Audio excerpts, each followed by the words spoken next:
Hey everyone, welcome back. In this video, I'll walk you through how to verify your Coinmarketcap account and get that verified badge. Let's get started. First step is to open the Coinmarketcap application and launch the CoinMarket app onto your mobile device. Tap on the profile icon onto the top right corner of the screen. Second step is to start the verification process. Tap on your profile, click the three dots next to the edit option, and select Get Verified. And this will open a Google form for verification. Third step, fill out the verification form.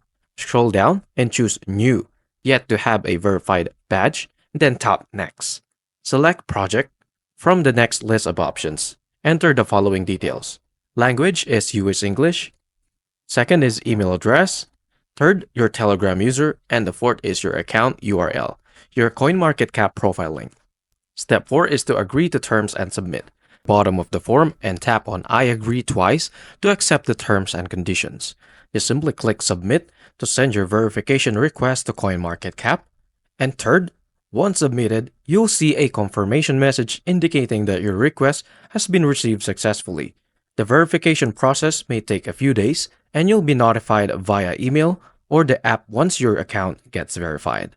That's it for this tutorial. If this helped, you get closer to earning your verified badge on CoinMarketCap. And that's how to verify your CoinMarketCap account. Thank you for watching.